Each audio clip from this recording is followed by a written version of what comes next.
of Frank Kensy. Esto lo haré en español, Frank, es muy rápido, obviamente tú nos vas a decir más sobre tu trayectoria. Simplemente decir que, bueno, Frank Kensy lo conocí por ahí del 2002, precisamente en Aachen, en la Universidad Tecnológica de Aachen, a Rhein-Westphal Technikhochschule en Aachen.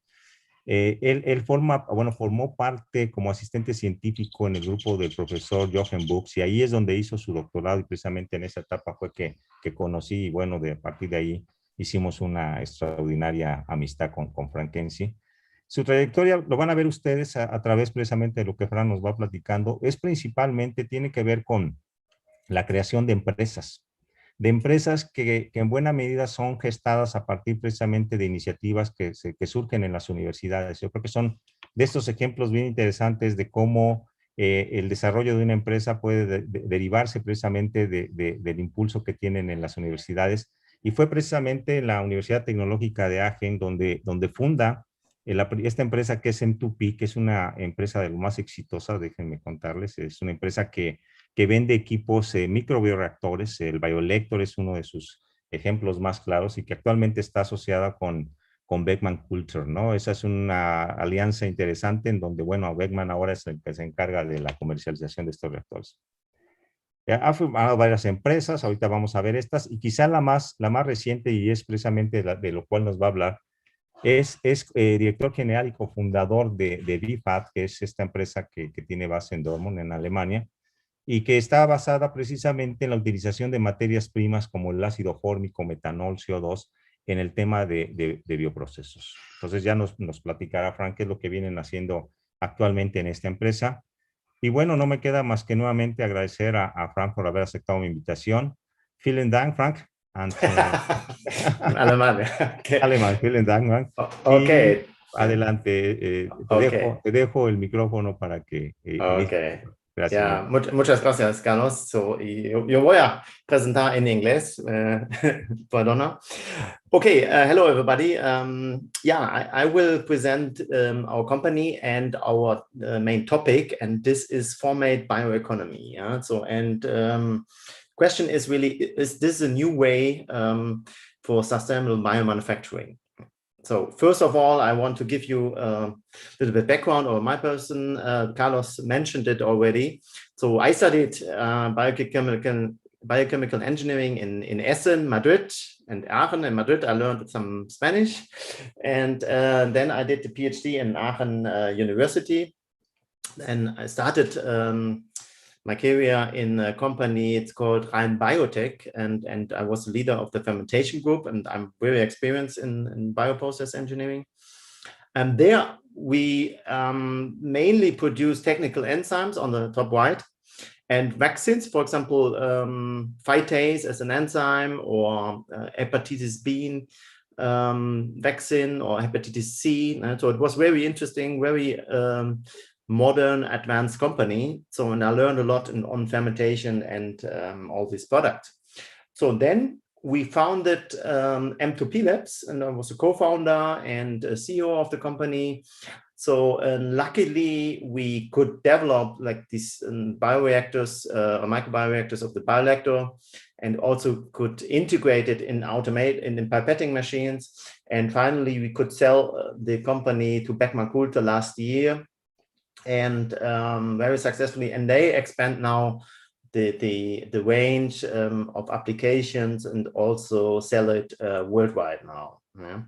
So then I started the company b.fab. I'm a co-founder of the company, but I will come to this later on. Yeah. So and in total I have 22 years experience in the biotech field. Yeah.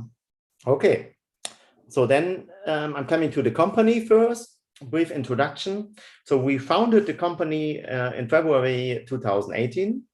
So now we have 3 employees, and we work with some students also in master thesis to fill up the team. Yeah, we are based in Dortmund, in Germany, but we have a research lab, or the main activities is in Cologne, at RTZ, a technology center there, and we raised so far roughly 800,000 euros, yeah, to start the operation and do the research. So, and the company is fully dedicated to Formate Bioeconomy, and our key technologies is pathway engineering and automated bioprocess development. Okay, here, these are the founders. I introduced myself already. So, and my co-founder is Aaron Baiven, but unfortunately he passed away last year very sadly and very early with 40 years. So it's a big loss for us, but because he was really the head of the synthetic biology, and he was group leader at the Max Planck Institute in Golm in Germany. He's Israeli, but came to Max Planck 5 years ago, I think. And unfortunately, he really passed away so early. You know? So, but we continue to collaborate with this group, of course, because they have a lot of knowledge on pathway engineering, and we have joint projects. So this is the way how we continue. And I also hired a group member of his group into the company. So then we the other co-founder is a company, it's b.fab AG, is an investor and consultant. So they have economists and also experienced biotechnologists, which helps us to decide on products and also provide a good network into the industry.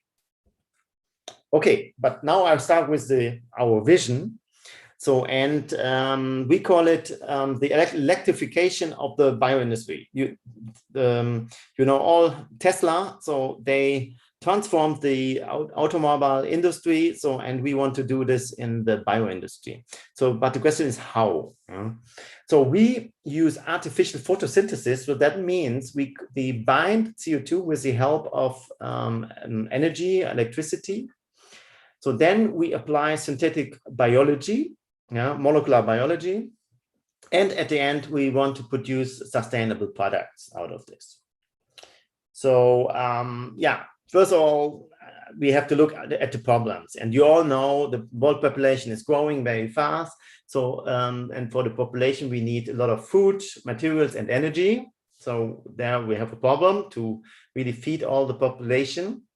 On the other side, we have the climate crisis. So we have to keep the fossil resources in the ground, and we have to reduce the CO2 emissions drastically. And best would be if we still have emissions, and then we should really fix the CO2 in molecules or in chemicals. On the other hand, there's the field of the renewable energy, and this is growing very fast. So the good thing is that the generation cost of the electricity is really coming down, so that new technologies become feasible and economical with these low energy prices from renewables.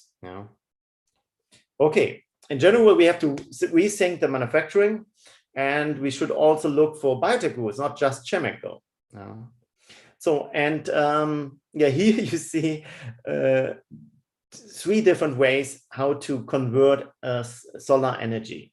So the question is, what is the most efficient route? If you look at the left side, this is the common way via plants. The plants, they fix CO2, they use the solar energy, but the natural photosynthesis is not very efficient. So it's the efficiency is below 1%, 0.8%. So this is already really very disappointing. So then we process the plants, get the sugar out of the plants. And then we use it in fermentation, the heterotrophs. So, and at the end, we reach only 0.2% of the solar energy we bring into the product. So this is really wasting of energy. But it's a common way, what we do nowadays.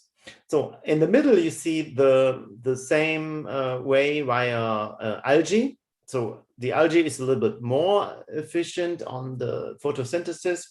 So, and then we also do the processing. At the end, we get a little bit more energy in the product, 1.5%. So, but we want to, or we are following the right way. So via artificial photosynthesis, we use the technical systems which are already advanced, optimized. So here we can reach already 18% of energy conversion. So then we use electrocatalysis, Also, we still at 10%. And when we use a bioprocess here, and we can finally reach 7.6% energy in the product. Yeah. So this was taken out of a review from Nature Review, Microbiology. So, but this really demonstrates how more efficient this route can be. Yeah. So here, and now we are coming to our solution. We call it Formate Bioeconomy. I mentioned it already. So here we combine electrochemistry with biotechnology.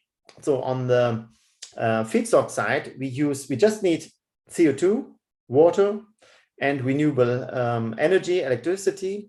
This we bring into an electrolyzer, and the electrolyzer produces formic acid or formate, which is a liquid. And here we can store the CO2 or hydrogen in the molecule. Yeah.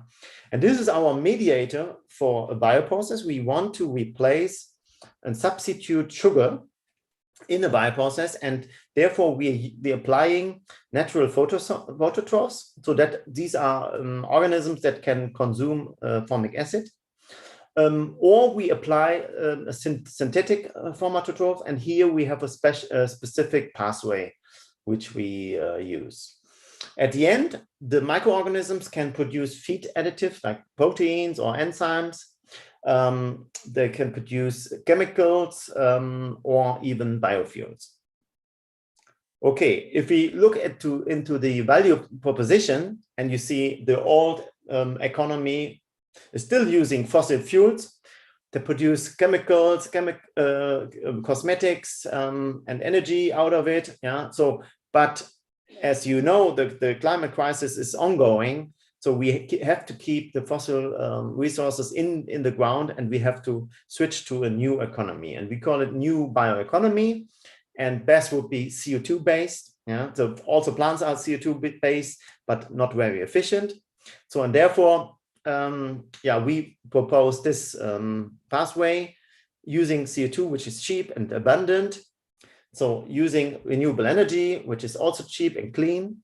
So, and finally producing biopolymers, proteins, and biofuels, which could be really cost efficient, sustainable, and social accepted. Okay, but we look into more detail here. And so the question is, why should we reduce CO2 to formate? Yeah. So, and if you look into here, this is on the right side, you see the graph over the development of the energy efficiency. And here I demonstrated the Faraday efficiency, which is the usage of electrons in an electrolyzer. And you see that the carbon monoxide and formic acid are at the top, very high Faraday efficiency. Yeah, so normally between 80 to up to even 100. So, and you see also development over time, the last 40 years. And so you can also see the ethanol and ethylene, which of course has more carbon molecules or atoms, and also needs more electrons. So, and the more electrons the molecule needs, the less efficient the process is. Yeah, so, and therefore the most efficient processes are with carbon monoxide, hydrogen, and formic acid. And the formic acid is the only liquid molecule in this selection. Yeah, and therefore formic acid is a very good molecule to store CO2 and hydrogen. So it can be operated at very high energetic efficiency, the Faraday efficiency over 90%, and the energy efficiency over 32 or 50%. Yeah. What is really also important with the electrolyzer is that you can operate them at a high current density. So the higher the current density, the smaller the device or the system. And therefore, it's really important that you reach at least 200 or to 300 milliampere per square centimeters. Yeah. So, and with formic acid, already 1 ampere per square centimeter was reached. Yeah. So, and with formic acid, we have a big advantage than in the next step in the fermentation, because it's a liquid, it's completely soluble in water, and therefore we have no mass transfer limitation. Yeah, what we normally see with carbon monoxide and hydrogen in gas fermentation. And therefore we believe Formate, a formic acid, is a very good molecule to start with in fermentation. So, and if you look into the synthetic biology field, and you see a big biological transformation. Yeah, in the past we produce on still ongoing ethanol, biopolymers, insulin, and other pharmaceuticals and products. But now with synthetic biology, we can produce almost all natural products. Yeah, so and combining this with machine learning, artificial intelligence, yeah, and this agile development, we can generate almost any natural product in a fermentation. Yeah. So, and a few examples here. You see the proteins. There's ham, for example, with Impossible Burger. They just produce this molecule in yeast. Yeah. We have spider silk, also natural and they can produce coatings and textiles with it, and or like flavors from different natural sources. Yeah. And you see, really, this is a big spectrum, and therefore it's really a big transformation here. Okay, but now stepping back to our pathway. So, and so we just look into nature, and we want to learn from nature. So, and you see here two pathways. One is the reductive to-2-CoA pathway, which is normally used in gas fermentation. You know, Lanzatec is using it with Clostridia or acetogens. Yeah, so they start from CO2 via formate, and then they go to acetyl-CoA. Yeah, so and to produce biomass or ethanol. And you see on the right side, this is our pathway, which was developed at Weizmann Institute in Israel, and is called reductive glycine pathway. Yeah, so we start with formate coming from the electrolyzer. We go via methylene TFA and producing glycine, serine, pyruvate, and biomass. Yeah, so it's quite similar to the reductive acetyl-CoA pathway, but the big advantage which our pathway has, we can operate it under aerobic conditions, and the other pathway is operatable only under anaerobic conditions. So both pathways are very ATP efficient. They provide a high yield. They are linear, which is also a big advantage here, and they have minimal overlap with the central metabolism. Of course, this work or these ideas came from Aaron Baiven, and he did a lot of research at the Max Planck Institute of Molecular Biology, Plant Physiology in Berlin or in Potsdam. Yeah. Okay, so but when we want to establish this new pathway, how can we progress here? So first of all, we divide the pathway in different modules. Yeah. Then we generate autotrophic strains, which are depending on the different model pathways. Yeah. We implement these models into the organisms that they really can complete the autotrophy. Yeah. So then we step forward. We look for different enzyme activities to improve the pathway, the models. Yeah. Then we do like screening for high selection. So and if this does not work, we step further into laboratory evolution. Yeah. So this we do with gemostat, turbidostat to really use the natural or the laboratory evolution to generate and to get higher growth of the strains on this pathway. If we get the evolved strains out of the evolution system, then we do the sequencing of the pathway. So we can annotate these improvements. We can bring it into the strain again, and then we confirm the pathway by using isotopic labeled formate and carbon dioxide. Yeah, and finally we analyze the amino acids and labeled with these isotopes. Yeah, so at the end we bring all models together. clone it into an organism and really work on the full pathway then. Okay, now back to the reductive plastic pathway. And here you see the models which the group of Aaron Baiven used. So first model is the C1 activation formate to methylene THF. The second model is the glycine biosynthesis on the right. The third model is the serine biosynthesis, and the fourth model is the serine assimilation to pyruvate and biomass. Yeah? So this is how they divided the full pathway into and used in organisms. So I brought some results here. This is the model 1 and 2. And here they also, you have to also delete some side reactions, yeah, so that you make sure that the glycine, for example, here does not come from other sites, serine and threonine here. So they deleted this, and then finally they reached the growth with a strain which has all the enzymes of the pathway, and they could really see a nice growth, and also confirmed this on the right with the isotopic labeling. And on the right you see the very right with the green bar here that glycine was produced almost completely out of these isotopes. Yeah. So this was a confirmation of the model 1 and 2. Then a step further to serine. Also here they did the deletions, and with all necessary enzymes included, could also demonstrate that they could produce glycine and serine a step further, and this was also a nice result here. Yeah.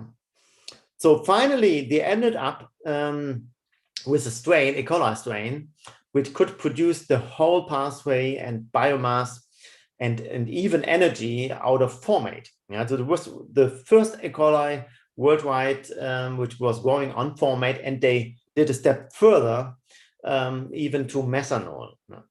Yeah, and what is normally, and on the left side you see the pathway. We additionally use Formate to generate energy, ATP. Yeah, and this is via an FDH, formate dihydrogenase. Yeah, and you see also the adaptive laboratory evolution. We call it ALE, batch-wise. And at the beginning, the strains were growing very slowly, and at the end, we could evolve them to grow much faster and up to a generation time of 6 hours. Yeah, so for E. coli, it's slow, but we could even continue the evolution, and now we have strains with 3 hours generation time. Yeah, and you see how these technology, molecular biology, and cloning and evolution work together to get really the pathway working and getting in it faster. Okay, now to our cell factories, and you have seen it already. We work with Escherichia coli because it's quite fast and we have all the genetic tools. Then we work with Saccharomyces because it's a nice production organism, and Cupreavidus necator because it's a good polymer producer. Yeah. So why these hosts? I mentioned it already, because they are easy to engineer. We can reach really fast development timelines, and these organisms are industrial proven. So therefore, we do not expect really problems in the scale up. These organisms are already scaled, and yeah, they are established in industry. Yeah, so therefore, it's a nice choice here. Okay, now a little bit to the business model of the company. So we work with the big CO2 emitters. Yeah, so this is the steel production, cement, and power plants. So we used the CO2, which normally is also captured and concentrated, so that we can start already with concentrated CO2. And we include it in our platform. And platform technology is the cell engineering or strain engineering. Then we have the process development, and finally the technology transfer. So what we sell is finally a cell line or strain to companies. We can sell also the whole developed process, or even technology licenses. Yeah? So the customers are the chemical industry, feed and food industry, or cosmetic industry. So at the end, we create value out of almost nothing, CO2, to a high value product here with several $1,000 per ton. Okay, but the company, we are small, yeah, so we have to focus. And therefore, we selected some very simple products and with big markets. So first of all, we focus on single cell protein. Here we grow just the bacteria or the yeast cell, and then generate protein, which is already used, but normally from sugar or from other sources. So here we use just the Formate. And we dedicate it to the aquafeed market because it's a growing market. It's they're looking for sustainable solutions, and it's a really big market of more than 100 billion US dollar. And they really need they're looking for sustainable solutions. The second line is polymer building blocks, and here we look for lactate and PHP, or lactate for PLA, polylactic acid. Which is also a growing market. And so because nowadays everybody's looking for sustainable products and biopolymers. Yeah.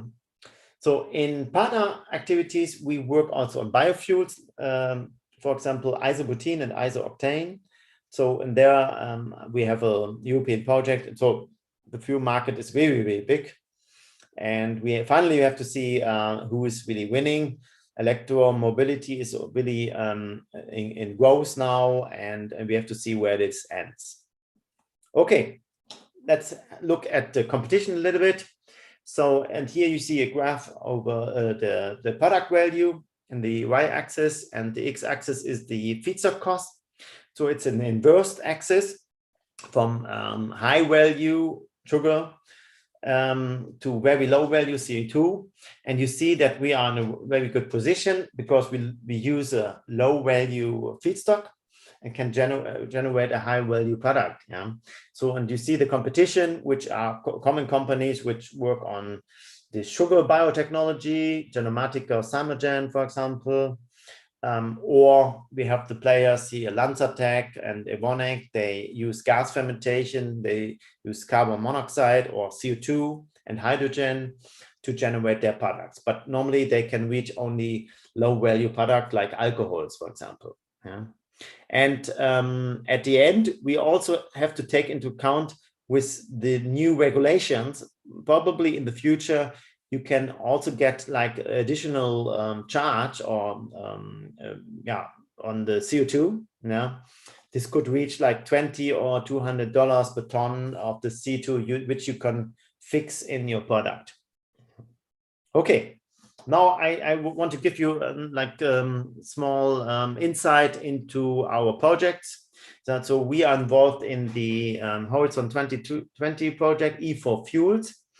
And here we focus on products like propane and isobutene.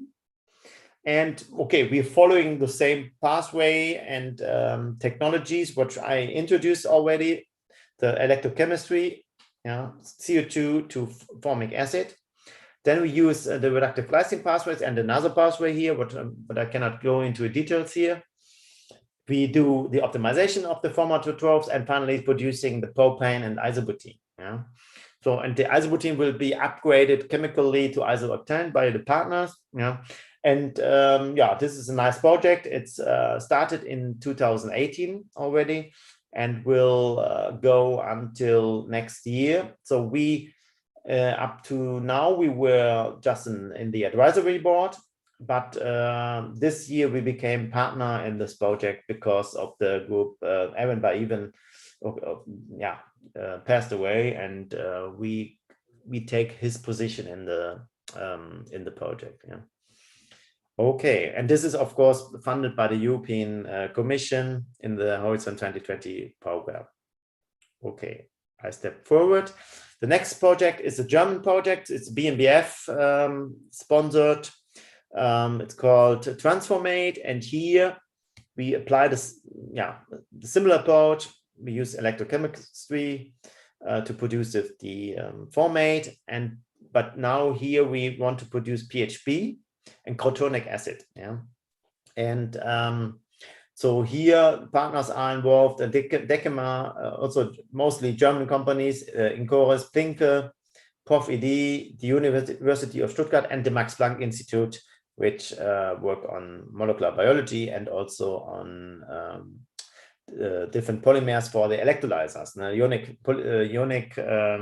polymeric ionic liquids to apply it in the electrolyzer. Yeah, so this is a project which we coordinate, and this started just last year and will go until beginning of 23. Yeah. Okay, so with this, I want to summarize already. So with the competitive advantage of the Formate Bioeconomy, so we believe that CO2 is a very cost-efficient feedstock and is very abundant on the world. Everybody wants to get rid of it, and therefore it's a good starting point and feedstock for us.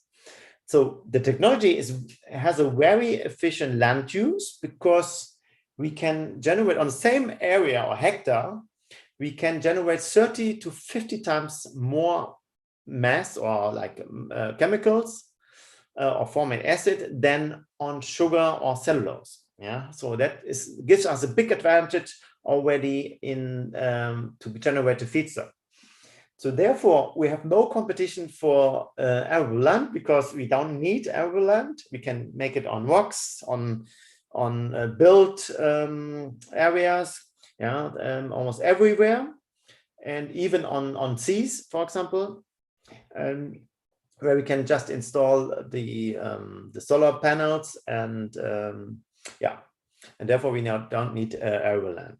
So the process is patented with 2 patent families. They came from Weizmann Institute. We licensed it from Weizmann. The product spectra is almost unlimited, because we use the synthetic biology, can direct the from pyruvate the molecules into different directions, and the because we use the common organisms like E. coli and yeast. It's an industrial proven and scalable production house, and therefore we don't see really problems in the scale up later on. Yeah. So, and in conclusion, we believe that Formate Bioeconomy is a really disruptive platform technology, which will replace sugar-based bioeconomy and fossil-based chemistry. So, and our view of the biorefinery of the future is like this, so that we use like photovoltaics, we combine it with the CO2 emittance, yeah, and water, bring it into an electrolyzer producing formic acid. This will be supplied into our BioFab, and with the diversity or with the synthetic biology, we can generate a lot of diversity of products to generate really zero impact bioproducts. With this, I want to close, and we believe that it's time for climate action now. And thank you very much for your attention, and I'm happy to take your questions and discuss the topics with you. Thank you. Thank you, Frank. Thank you very much for this interesting presentation about the format. And well, we have enough time to questions, and let's see if there is someone in the chat. Still not. Okay. But there is no question by the moment, but we wait for them. And okay, maybe whereas the people make a question, I would like to make a question. Of course, with the issue that I am interested, that is the PHB production, because you know that is there is one line that is possible to work and using this technology. And as you mentioned, you are using this model that is Rastonia Cupravirus necator. That's right, no? Mm. And I'm curious in order to know what about the economical aspect of the process, because you know that there is an important issue, no? When someone wants to work using this material, it's important to know what about the economy, because nowadays But currently, the cost of this product, the PHB, is around $4 and $5 by kilogram. I'm not sure, but in general, it's more or less this cost. But so using this technology, do you know what will be the cost? I do not know it for like for PHP exactly because we have not implemented completely. The pathway is implemented. The cells grow on our pathway on Formate. Yeah, they produce also some PHP, but the process is not optimized. Yeah. So, but what I can tell you for lactate, for example, because I did some calculation. Yeah. Okay. Mm-hmm. So we can reach the same price as on sugar, yeah. So on the current conditions, yeah, like at the current conditions. So you see, like, because our main input is electricity, yeah, renewable electricity. So and nowadays the renewable electricity you can get already for $2 per kilowatt hour in the US, and also in Europe, the lowest in the world was reached, like, I think last year or even 2019 in Portugal. No, they sold a solar project, and they could generate the electricity for 1.5 euro cents here in this case per kilowatt hour. Yeah, so this is incredibly low.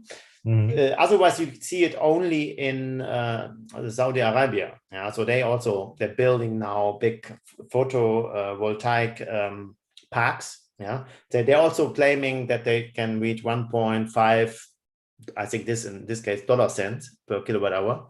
So, and with this low electricity prices, yeah, so 2 or 3 cents per kilowatt hour. You can reach the sugar prices and become even lower. Yeah. So if the electricity prices come down a little bit more, yeah. So which what happened in the last 10 years, yeah. So they declined by a factor of 10, yeah. So electricity price, yeah. So probably we will see in 5 years 1 cent per kilowatt hour. Yeah. So, and then this will be cheaper than on sugar. Yeah.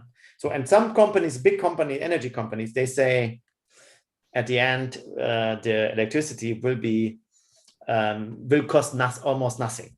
Yeah. So, because it's in an overflow of electricity, because a lot of plants will be built, wind and solar, and they are intermittent. You have to store it. Yeah. So even look in Germany, they stopped the windmills, yeah, because they cannot use it, yeah.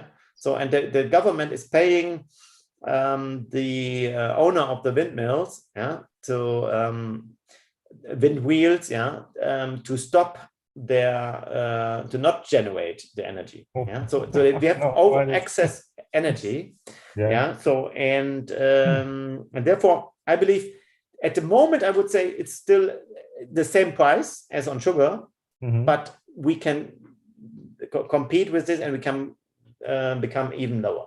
I calculated also for ethanol, and I would say with the already current electricity prices, we could match the sugar prices. Yeah. So, but okay, we have to still go and develop the process at a higher scale. Yeah. So currently we are only in the laboratory. So we have still to demonstrate the process performance. Yeah. Okay, there are some questions now, I guess. Okay, thank you. Let's see, because in G2, let's see, one moment. So that Enrico had a question, I guess. Yes. Yeah. Okay. Adelante, Enrique.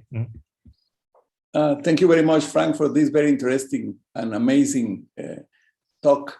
It is really very rewarding the yields that you have reached My question is regarding the company. Your company, what sells technology or sells equipment and installation of? How do you manage? Because I understand that you have a patent from the Weizmann Institute. You have to pay royalties if these products are going to, well, these processes are going to market. But how is the policy in your company? No, we mainly we are generating the cells, not the strains. Yeah, so we do the optimization, strain engineering. So and we can sell the strains. Yes. So, and to give it to like a chemical company, and they can try to develop the process, and then finally, if they sell product out of it, they have to also to pay royalties to us, and we pay some royalties to Weizmann. Yeah. The same is for processes. So we also developing because we have a lot of experiences in process development. Also with microbial, we include microbioreactors, then normal lab fermenters. Yeah, so we develop the process and sell the process, including the strain, to companies which are not really familiar with development, for example. Yeah? So we mainly sell technology, not steel or reactors. We mainly sell know-how, strains, or the process description, and we earn royalties on milestone payments. Yeah. So, but okay, we have not done it, yeah, because we're early, yeah. So this is the idea. So, but it's a quite common model, yeah. So, yeah. And do you have an exclusive agreement with the use of the patents? Yeah. Okay. Yes, worldwide. Yeah. Thank you. Yeah, welcome. Okay, Frank, let's see that I don't have more questions. Well, a very interesting words. I said Claudia Diaz, thank you very much for sharing it.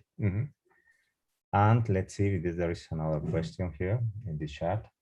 And in YouTube, because you know that the people is following this lecture in YouTube. Let's see. They are also asking question in YouTube. YouTube, that's right. Yeah. Okay. Can you read it? Because I have to. Yeah, let's see. No, there is no question in YouTube at the moment. That's okay.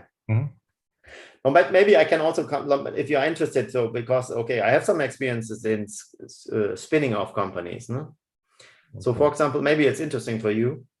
So here in Germany, so at universities, you have the chance as a researcher. You do a PhD. Yeah, you have a nice technology developed in your PhD. Then the government, the local governments, of the comunidades, they offer you to continue the development to develop the first prototype of a process of technology. Yes. So, and they give you like 240,000 euros.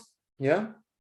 And you can develop the technology in a small team, like 1 to 3 person, for example, to establish the first or minimal viable product as a prototype, for example. Yeah. So, and then you can continue. The government, the German government, give you also some money. It could be up to 500,000, 500,000. Yeah. Also, you can add this to the former program, and add this second funding, 500,000. To continue the development, to advance it more, that you get a really market ready product. And this are big chances now, and they established it in the last 5 years, I would say. And then the big chance here to generate more spin-offs, startups from universities. Yeah.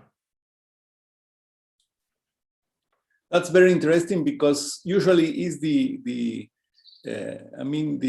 bottleneck for starting the process. That's very, and this is a general in a general way in the all German provinces, or there are some.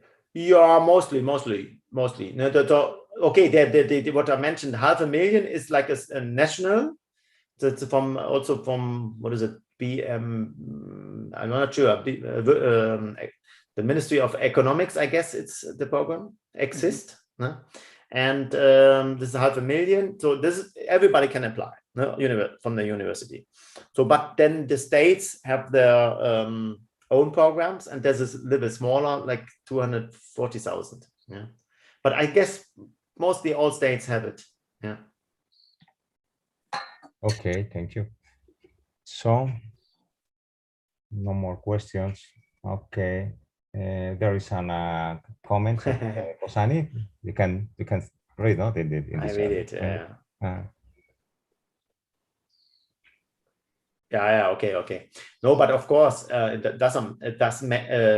makes more sense if you install the plant in sunny regions or windy regions. Yeah? So, for example, if you go to Norway, you have a lot of water. Yeah, renewable water plants. Yeah, you can get renewable energy from water. If you go to south of Europe, like I mentioned, Portugal has the lowest energy price from renewables. Yeah, then you can do the installation there. In Germany, it's currently not the most favorable place, because we do not have that much sun, and our energy prices are still a little bit too high for us. Yeah, but okay. The technology still needs some time, and probably also in Germany the price is coming down. But at the moment, it's most favorable to go to sunny regions. Yeah. Okay, thanks, Frank. Okay, no more questions. And here, and you to know. Okay. And well, I have another question about maybe the future of this project, because it's quite interesting to look how the several kind of products that is possible to produce using this technology. Mm-hmm. More than the biopolymers in the close future, how do you see this? What will be the next in terms of this? Maybe the interesting biotechnology products that is possible. Yeah. So look. So we start first with simple products, yeah, which are close to like our central pathway, yeah, pyruvate, lactate, it's just one reaction, yeah. So, and because to establish the technology. So, but if you look into other companies and products on the market, yeah, you see like flavors, yeah, which use more or longer pathways, yeah. So but where they go via carotenoids, yeah. So you could add to protein some carotenoids for salmon, for example, yeah. And but also producing flavors. You can you can even produce oils, yeah. So if you go to the fatty acids, for example, this is also done by some companies or institutes already, yeah. So I believe that the spectrum of products is really unlimited, yeah. And you see also the big investments in the US, no, like for Cymergen and Ginkgo Bioworks, yeah. So they are evaluated now at several billion US dollars, 4 and 17 billion, and they hardly have products on the market. So, and just imagine, yeah. So they are selling the story, yeah, to produce all the spectrum of natural products and also modified products, yeah. So, but with new characteristics, yeah. So, or for example, look at the Amiris, yeah. They produce farnesene and squalane, and squalane you can also harvest from olive, yeah, and or from sharks, yeah. In the skin of sharks, you can separate or harvest squalane, yeah. So, but okay, nobody wants it from sharks, probably, yeah. So now they produce it from sugar, and they bring it into cosmetics, yeah, with very nice properties, and also squalane has really nice properties for product purification, as like a extraction. Yeah. So and so there's a big spectrum which you can generate. You just copy nature, bring it into bioprocess. Yeah. And yeah. So this is what we have done in the past. Yeah. So we just look into nature, and the yeast produce ethanol. Now we have all the breweries, and probably in the future you see breweries which produce other stuff. Yeah. Okay. I have another question, Carlos. May I? Okay. Go ahead.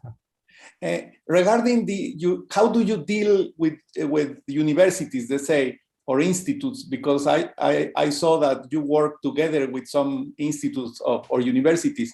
Is that a contracted research, or it's a joint venture, or you have to pay royalties? How do you deal with your collaborations with academic institutions, let's say? As in our case, normally it's like that we collaborate with them, and we ask them, okay, you do some interesting work, it's interesting for us, and so let's apply for a funded project, or national or European wide, and then all the partners get paid from the funded project. Yeah. So at universities normally 100% funded, and the company is only like 50 to 70%. And normally the companies, they secure the rights to use the technology later on, to bring it to the market. Yeah. So but then you have also to have to make the contracts with the university, and also in this case of the funded project, they get also royalties on the patents which were developed in the project. Yeah. So, but you could also, bigger companies, they go directly to the university, for example. Yeah. They say, okay, but you have a really specific knowledge on the technology, so I want it exclusive for our company, and then they pay or PhD, or they pay a project. Yeah. Okay. So then they have probably more rights. They pay less royalties. So we, as a small company, we cannot afford to pay directly the university. Therefore, we go via funded projects, and we do joint developments. And then, but finally, you have to pay the university for the technology, and you pay royalties. Yeah. Okay, thank you. Thank you, Frank. There is not more question, and I think that's all for today. Thank you very much again for this interesting presentation. You're welcome. Frank? Okay, sorry. And well, I hope that very soon we'll see here in Mexico again, or in Cologne, in Germany. It depends, no? But thank you again, and vielen Dank, and muchas gracias a todos los que siguieron. So Mexico is a nice place to produce, isn't it? That's right. I agree with you about that. So, muchas gracias a todos los que siguieron en esta ocasión el seminario. Nos vemos el próximo lunes con otro tema interesante, por supuesto. Y pues nada, Frank, un abrazo desde acá. Muchas gracias. Vale.